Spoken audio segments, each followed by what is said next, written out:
मैं हूं अंकित अवस्थी। अदरवाइज जब भारत की जनता के दिमाग में सरकेगी तो फिर से बांग्लादेश के भी टुकड़े होने से कोई रोक तो नहीं पाएगा। ऐसे में बड़ा सवाल हमारे देश के लिए फिलहाल यह है कि भारत बांग्लादेश पर हमला क्यों नहीं कर देता, पहला प्रश्न। दूसरा, बांग्लादेश के लिए बांग्लादेश पर हमले के लिए तैयार भी हैं कि नहीं है हम।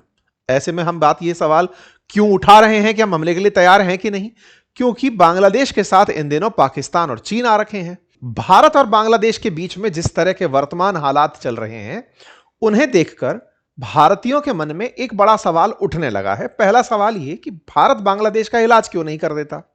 इलाज का मतलब क्या है? इलाज का मतलब है कि वहां जाकर के किसी को मरवा दिया जाए, या तो एक तरीका है, जो अपने विरोध में बोल रहे हैं उनको उठवा दिया जाए, या फिर एक देश की तरह, हम आतंकवादी देश तो है नहीं, एक देश की तरह अपने खिलाफ जो भी बोल रहा है उसके खिलाफ ट्रीटमेंट युद्ध के रूप में दे दिया जाए, जो कि करता है इजराइल। इजराइल 7 फ्रंट पर युद्ध लड़ता है।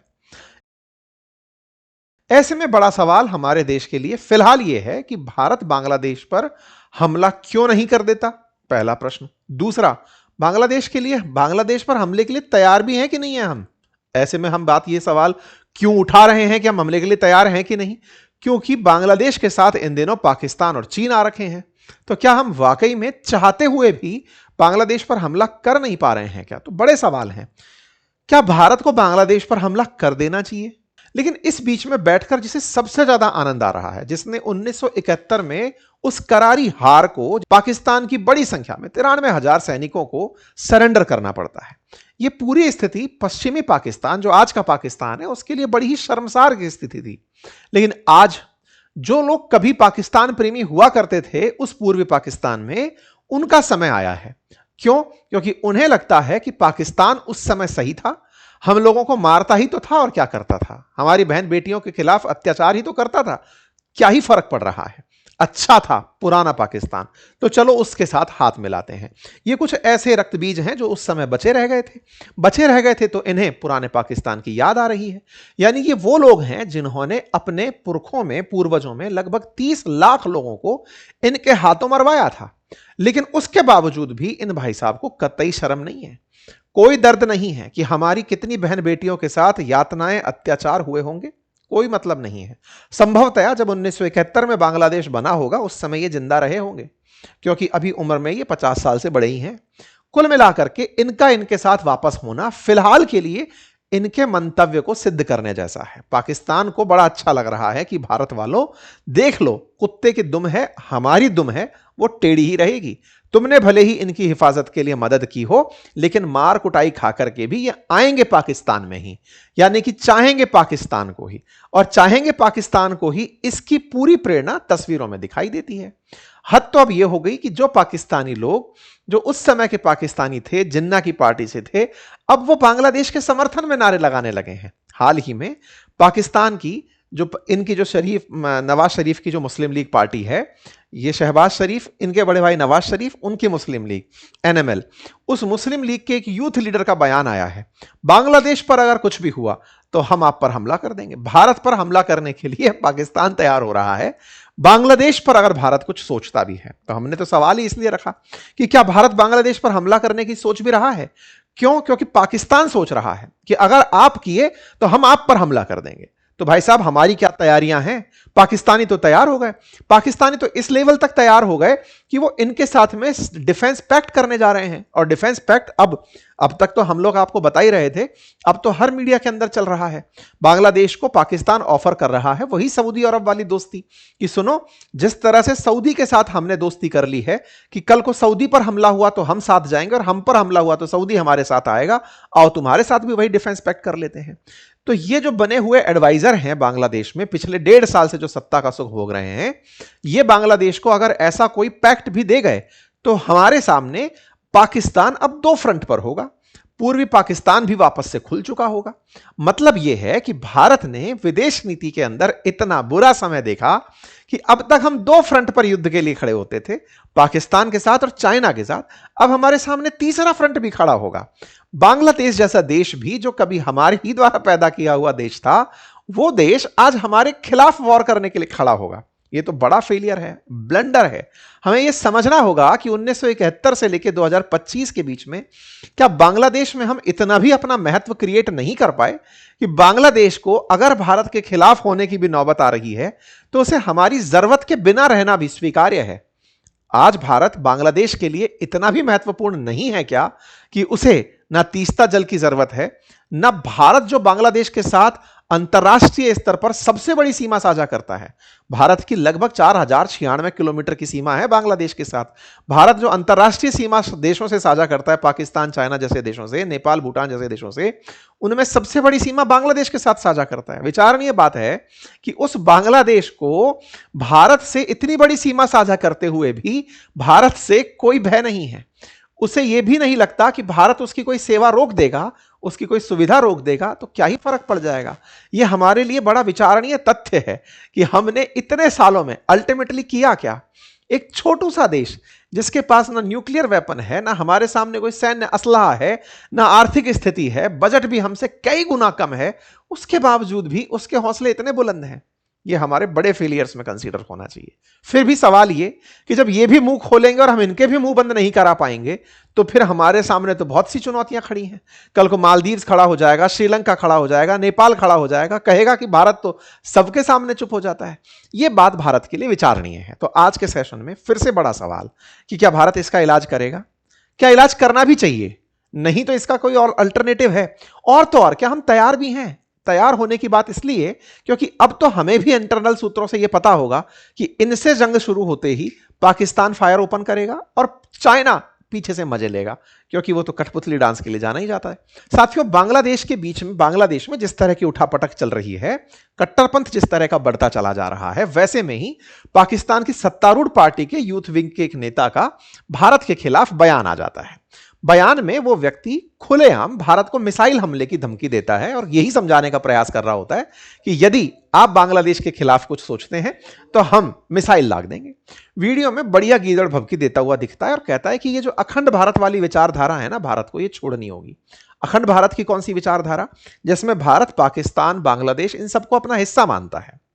ऐसे ही बयान इन छोटे मोटे चिलगोजों के द्वारा भी दिए गए जिन्होंने कभी शेख हसीना की सत्ता पलटा दी। ये दो चार ऐसे लोग निकल कर आते हैं और इन्हें लगता है कि ये भारत को हाँक देंगे।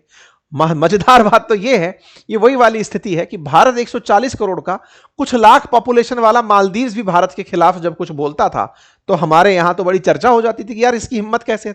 सरप्राइज तो वही होगा ना, हाथी पर बैठा ही तो व्यक्ति सरप्राइज होगा कि यार ये कुत्ता भौंक कैसे रहा है, अब ये बिल्ली और पिल्ले भी पीछे पीछे दौड़ कैसे रहे। तो फिलहाल भारत में बांग्लादेश को लेकर के जो भाव है वो यही है कि ये भी। तो ऐसी स्थिति में पाकिस्तान को बड़ा आनंद इस बात पर आ रहा है क्योंकि पाकिस्तान की भारत से तो राइवलरी तगड़ी है। इतनी बेइज्जती की 93,000 पाकिस्तानी सैनिकों की अगर पेंटे उतरवा दी गई थी तो पाकिस्तानियों में तो शर्म होगी ना। पाकिस्तानी उस गिल्ट से बाहर निकलने के लिए तरह तरह के हथकंडे अपना रहे हैं। बांग्लादेश से ही वो शर्म को वापस लाना चाहते हैं। वो चाहते हैं कि बांग्लादेश में भारत के विरोध में पूरी तरह से भारत विरोधी सारे कैंप चालू हो जाएं। बांग्लादेशी लोग नफरत करने लगे भारत से, भारत को एक और मोर्चा साधने में दिक्कत आने लगे। भारत की सेना अब 3 फ्रंट वॉर के लिए तैयार रहे, पहले 2 फ्रंट के लिए, फिर उसके बाद तीसरे फ्रंट के लिए तैयार रहे। और देखने वाली बात है, 47 में हमारे लिए दुश्मन केवल पाकिस्तान था, 62 में हमारे लिए चीन बना और अब आते आते बांग्लादेश बन गया है। और ऐसी स्थिति में ये स्थितियां बन रही हैं, इसको बाकायदा इस्लामिक कट्टरपंथियों के माध्यम से पाकिस्तान बांग्लादेश में धकेल रहा है। ये लश्कर ए तैयबा के एक क्लोज अलाय हैं जिन पर हमने पहले भी सेशन किया था कि ये बांग्लादेश में आए हैं भड़काऊ बयान देने के लिए। उनका वीडियो बाहर आ गया है और ये बढ़िया चिल्ला चिल्ला करके पता नहीं क्या ही खा करके बके जाने जा रहे हैं। कट्टरपंथियों की तरफ से प्रवचन इस बात के हैं कि बस हम एक हो गए तो इन सबको मिटा देंगे। ये धर्म के नाम पर एक किए चल रहे हैं।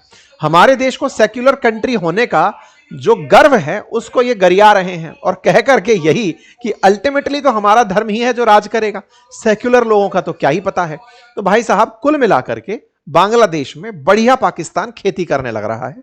उन सोच के और उन जमात के लोगों को मोटिवेट कर रहा है जो कभी 1971 के अंदर दबे रह गए थे, जो थोड़े भी पाकिस्तान के चाहने वाले लोग कट्टरपंथी थे, जो महिलाओं के शासन से कुंठित थे क्योंकि कभी शेख हसीना तो कभी खालिदा जिया, जैसे प्रधानमंत्री बांग्लादेश में रहे, तो वो जो अंदर मानसिकता भरे बैठे हुए बांग्लादेशी थे कि हमारे ऊपर महिलाओं ने शासन कैसे कर लिया, हमें तो एक ही पुरुष मिला जिसका नाम मोहम्मद यूनुस है, अब इसी के ही हम सीप सलाहकार बनकर के शासन करवाएंगे।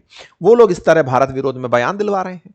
भारत के विरोध में बयान को बांग्लादेशी कुछ पढ़े लिखे जो लोग हैं वो भी ढूंढ ही रहे हैं कि ये चल क्या रहा है।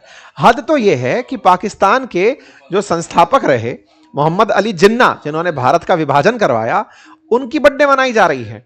बांग्लादेश में इस बात की खुशी मनाई जा रही है कि हमारे तो अब्बा असल में वो थे और वास्तविकता भी थे। पूर्वी पाकिस्तान को पाकिस्तान नाम दिलवाने वाले तो वही रहे होंगे। मतलब ये लोग अब पूरी तरह से उस बैक टू पवेलियन मोड में जा चुके हैं और इसको हमारे देश के अंदर भी बहुत से लोग अब चर्चा का विषय बना रहे हैं। एक ऐसे ही foreign affair expert Sushant Sareen का भी वीडियो बाहर आ रहा है जिसमें वो कह रहे हैं कि Bangladesh back to Pakistan route पर चल रहा है, कि चलो भाई हम तो पुराने ही अच्छे थे।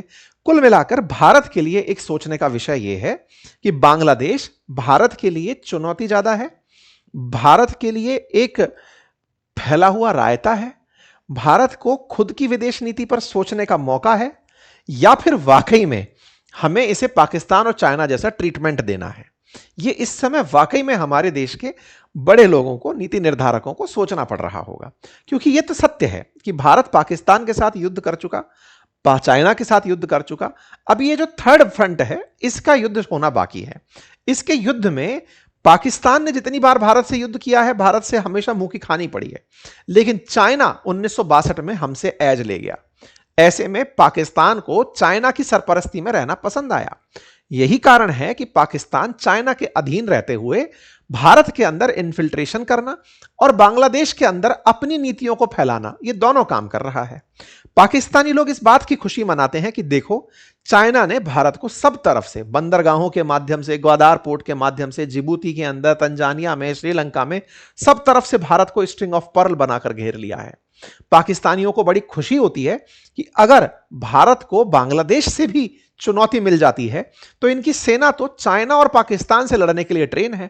बांग्लादेश के साथ तो इनकी बहुत अच्छी मित्रता थी, इतनी मित्रता थी कि बहुत सी जगह पोरस बॉर्डर्स थे, बढ़िया लोग इधर से उधर आ सकते थे, बकायदा सब्जी मंडियां लगती थी, इधर की सब्जी उधर बिक रही है, उधर की इधर बिक रही है, हाट बाजार जैसे हाल थे। तो ऐसे में बड़ा सवाल यह है कि भारत को आने वाले समय में क्या करना है। अगर हम युद्ध की स्थिति में जाते हैं तो भारत को एट ए टाइम पाकिस्तान को भी काउंटर करना होगा, तो बांग्लादेश को भी काउंटर करना होगा। यह स्थिति 1971 से पहले वाली स्थिति फिर से बनने की स्थिति आ रही है और ऐसे में हमारे देश में हथियारों की खपत बढ़ेगी, हमें यह समझने की आवश्यकता है। और अगर भारत एकदम एक्सट्रीम एंड पर ही चला जाता है, यह बिल्कुल वो स्थिति है, कोई सवाल पूछे कि बांग्लादेश ने अभी कर ही क्या दिया है, बोले साहब भारत के खिलाफ इतना गंदा माहौल तो बना रखा है उसने, हम अंतरराष्ट्रीय स्तर पर अभी तक बांग्लादेश के खिलाफ कोई प्रेशर ही क्रिएट नहीं करवा पाए हैं। यह तो भारत की नीतियों में बड़े सोचने का विषय बन जाता है। अगर भारत बांग्लादेश को चुप नहीं करा पा रहा है तो कोई एक्शन क्यों नहीं ले लेता है। बोले डर इस बात का है कि अगर हम इस पर एक्शन लेने निकले तो यहां पर बैठी सरकार तो अमेरिका के द्वारा बिठाई हुई सरकार है, और अमेरिका द्वारा बिठाई सरकार के खिलाफ भारत कोई एक्शन लेता है तो पहले ही हमने चाइना को, पाकिस्तान को दुश्मन बनाकर बिठाया है, ये नया दुश्मन हो जाएगा और हम उधर से अमेरिका की भी दुश्मनी ले लेंगे। तो भारत के लिए तो इस समय सोच में ही बड़ा मंथन चल रहा है कि हम इसका इलाज करें तो करें क्या।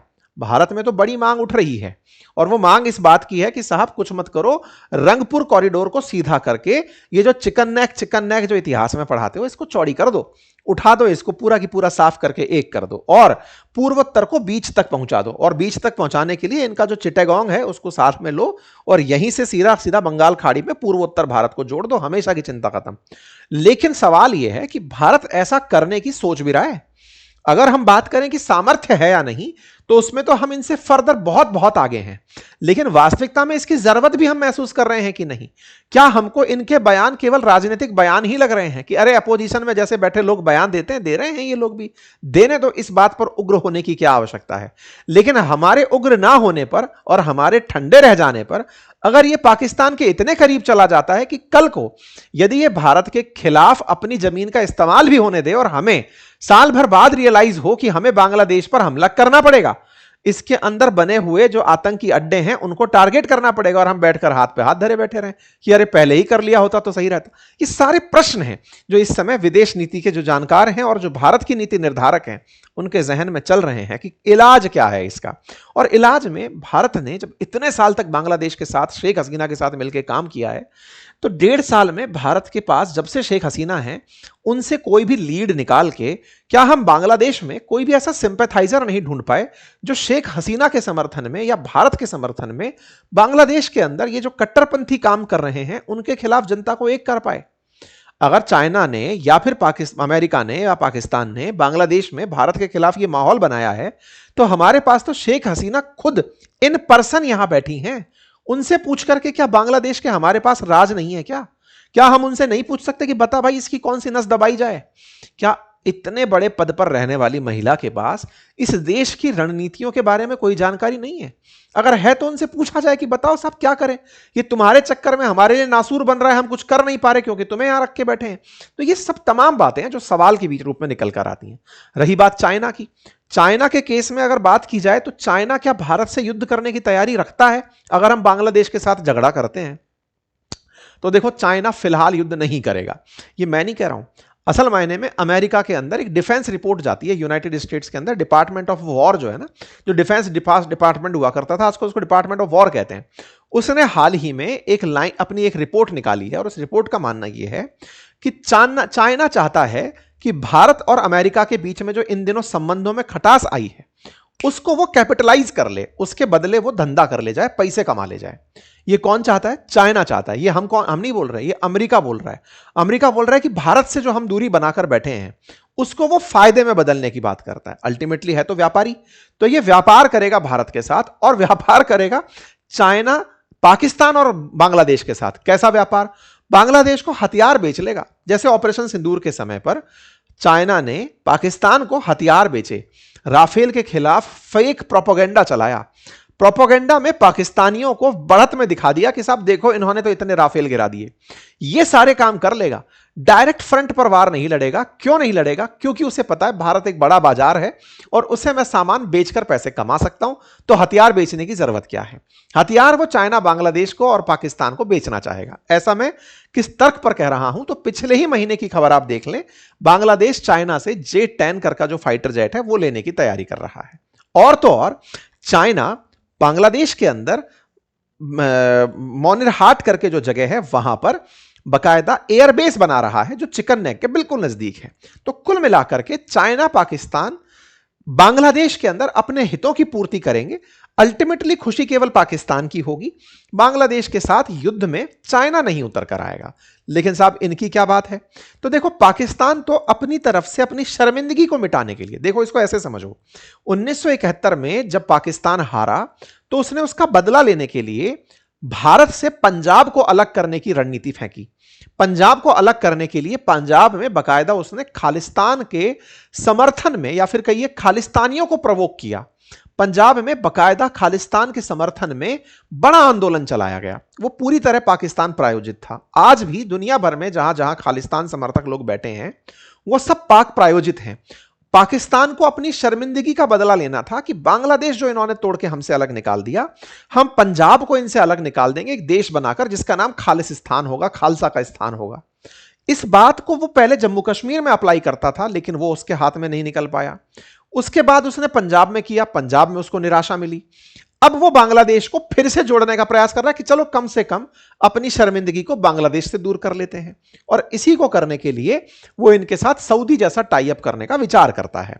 जहां तक बात हो सैन्य ताकत की, तो भारत, बांग्लादेश और पाकिस्तान इन दोनों से काफी आगे बैठा है सैन्य पावर में। अगर हम देखें वर्ल्ड की मोस्ट पावरफुल मिलिट्रीज में, तो भारत 4th नंबर पर एग्जिस्ट करता है।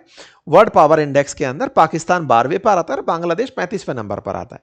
यह कंपैरिजन का पार्ट नहीं होना चाहिए, लेकिन कहीं ना कहीं इस तरह के तथ्य तैरते रहते हैं तो आपके सामने रख दिए गए। आप पूछेंगे कि क्यों नहीं सर, मायने नहीं रखता क्या? भारत के पास इतने एयरक्राफ्ट हैं, इनके पास इतने सही हैं, भारत के पास इतने फाइटर जेट, भारत के पास इतने अटैक, हमारे पास तो भर भर के सब कुछ है, इनके पास तो कुछ नहीं है। ये मायने इसलिए नहीं रखता क्योंकि हमारे लिए उससे बड़ी चिंता की बात यह है कि हमें बांग्लादेश से लड़ना ही क्यों पड़ रहा है। ये तो पहले ही हमारा साथी था, इसको भी शांत क्यों कराना पड़ रहा है? सोच इस पर होनी चाहिए कि आज बांग्लादेश से युद्ध की नौबत या युद्ध पर चर्चा क्यों हो रही है, कि बुनियादी सवाल वहां खड़ा है। और दूसरा जो सवाल है जिसे जनरली हम लोग इग्नोर कर जाते हैं, और वो ये कि भारत के खिलाफ पाकिस्तान को केवल एक ही बॉर्डर पर सेना तैनात करनी होती है, लेकिन भारत को जब युद्ध करना होगा तो उसे तीन फोर्सेस को, भारत को चाइना पर भी ध्यान देना होगा, बांग्लादेश पर भी अब ध्यान देना होगा और पाकिस्तान पर भी ध्यान देना होगा। मतलब भारत तीन फ्रंट पर लड़ेगा। तो भारत की जो कुल सेना है वो तीन फ्रंट के लिए है। ये अपने आप में एक बड़ी चुनौती है।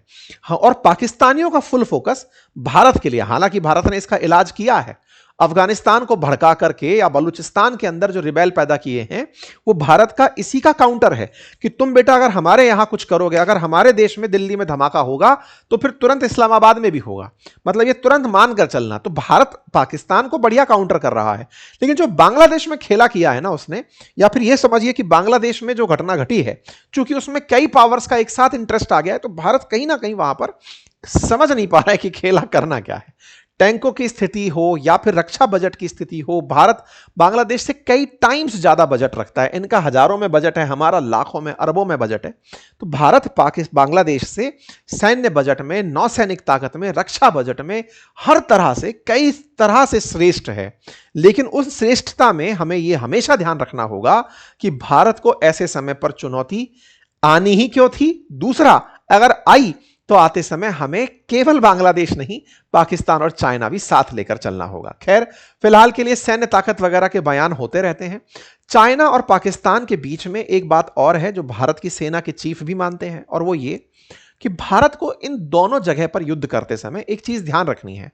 एक न्यूक्लियर वेपन कंट्री है और एक न्यूक्लियर आर्म्ड कंट्री है। वेपन कंट्री और आर्म्ड कंट्री में क्या अंतर है? वेपन कंट्रीज वो हैं जो 1967 से पहले, जिनके पास परमानेंट 5 मेंबर्स यूएन के अंदर जो थे, यूनाइटेड नेशंस के अंदर, जिनके पास न्यूक्लियर वेपन थे, वो देश, उनमें से चाइना हमारा पड़ोसी है, उससे भी संघर्ष है। और न्यूक्लियर आर्म्ड, जिन्होंने एनपीटी पर साइन नहीं किए, जैसे भारत है, इजराइल है, पाकिस्तान है, उनमें से जो देश न्यूक्लियर वेपन रखते हैं उनके साथ। तो भारत को चाइना और पाकिस्तान के साथ, एक न्यूक्लियर पावर और एक न्यूक्लियर आर्म्ड, दोनों स्टेट्स के साथ झगड़े रखने हैं, यानी कि युद्ध की स्थिति में तैयार रहना है। भारत के लिए ये युद्ध कभी भी निर्णायक नहीं होंगे। क्यों नहीं होंगे? क्योंकि सब जानते हैं कि एक स्थिति से आगे निकलते ही जब न्यूक्लियर बॉम्ब होता है वो युद्ध रुकवाता है। जिस बात को ट्रंप कह रहे हैं कि मैंने ऑपरेशन सिंदूर रुकवाया था, असल मायने में वो ऑपरेशन सिंदूर को रुकवाने वाले ट्रंप नहीं थे, वो न्यूक्लियर बॉम्ब थे। दोनों देशों के पास न्यूक्लियर बॉम्ब है। एक स्थिति खींचने के बाद में हर देश उस ताकत तक पहुंचेगा कि भाई अब ये बम सजाने के लिए थोड़ी है, फेंक ही देते हैं, होगा जो देखा जाएगा। बिल्कुल वही वाली बात ये बांग्लादेश के केस में लागू होती है कि अभी इसके पास कुछ नहीं है, लेकिन अगर पाकिस्तान के साथ इसकी कोई क्लोज अलाई बन जाती है तो ये भारत के लिए चिंता बनेगी। हालांकि अपडेट्स निकल कर आ रहे हैं कि मोहम्मद यूनुस जो हैं वो भारत के साथ रिश्ते सुधारने की कवायद कर रहे हैं। ये 1-2 दिन पहले की खबर है। इनकी तरफ से कुछ एडवाइजर्स के बयान आने शुरू हुए हैं कि भारत के साथ इनका रिश्ता खराब करने का कोई इंटेंशन नहीं है। इसी तरह से बांग्लादेश में चीफ एडवाइजर ने एक और फोटो शेयर किया, जिसमें दीपू चंद्र दास की मौत के बाद जो भारत में गुस्सा उग्र हुआ था, उसके परिवारजनों से मिलने के लिए इन्होंने अपने एजुकेशन एडवाइजर को परिवार के साथ वहां भेजा, तस्वीरें जारी की, कहा कि हम अपने देश में ऐसी कोई भी हरकत नहीं होने देंगे। ये दीपू चंद्र दास के परिवारजनों के साथ मिलते हुए लोग दिखाई दे रहे हैं। एक और इंटरेस्टिंग चीज निकल कर आई है, और वो ये कि उस्मान हदी जो है उसकी मौत का शुरुआत में ठीकरा भारत पर फोड़ दिया गया था, लेकिन हाल ही में यहां पर एक बयान वायरल हो रहा है और वो उस्मान हदी के परिवारजन लगा रहे हैं कि यह सारा खेल मोहम्मद यूनुस का ही किया हुआ है। चुनाव की घोषणा होती है 11 दिसंबर को, 12 दिसंबर को उस्मान हदी को गोली मर जाती है। इससे फायदा अगर किसी को होता है तो वो मोहम्मद यूनुस है। मोहम्मद यूनुस को इसलिए क्योंकि छात्र नेताओं को अगर हटा दिया गया और चुनाव खालिदा जिया की बीएनपी और इनकी आवामी लीग के बिना करा दिए गए, तो जो लोग भी जीतेंगे उन्हें एक फेस चाहिएगा, वो मोहम्मद यूनुस रहेंगे। तो मोहम्मद यूनुस जो कि लगातार सत्ता का सुख भोग रहे हैं, ये भविष्य में भी सत्ता में बने रहे, बोले ये चाहकर के छात्र नेताओं को खत्म करवा रहे हैं। ये बात जब बाहर निकल कर आई तो मोहम्मद यूनुस को लगा कि हम तो पकड़ में आ गए। ये हादी के परिवारजन हैं जो कह रहे हैं कि गलती तो तुम्हारी है और तुम पर आरोप क्यों ना लगाए जाए कि ये तुमने मंशा नहीं रखी थी, लेकिन ये बात बाहर नहीं आ पाई। इससे बचने के लिए इनके जो छात्र नेता हैं उन्हें अब सेना की सुरक्षा दी गई है। ये जो छात्र नेता थे जिन्होंने खालिदा जिया, शेख हसीना को देश से निकाला था या फिर छात्र आंदोलन करके सत्ता परिवर्तन किया था, मोहम्मद यूनुस के सरपरस्ती में शासन जिन्होंने शुरू किया, अब उन्हें सेना की सुरक्षा दी गई है कि कहीं कोई अज्ञात इनकी बज्जी ना ले जाए। खैर, फिलहाल के लिए बांग्लादेश के साथ भारत के रिश्ते जिस भी मोड़ पर हैं, समझने की आवश्यकता भारत को यह है कि हमें हार्ड पावर तरीके से आगे बढ़ना है या सॉफ्ट पावर तरीके से? क्या बांग्लादेश पर हमला करना चाहते हुए भी हम कर नहीं पा रहे हैं, या फिर करने की नौबत ही क्यों आई, हम इस विषय पर सोच रहे हैं। भारत अंतर्राष्ट्रीय स्तर पर बांग्लादेश में कहां पकड़ खोया, ये कुछ ऐसे सवाल हैं जिन पर हमें चिंतन की आवश्यकता है।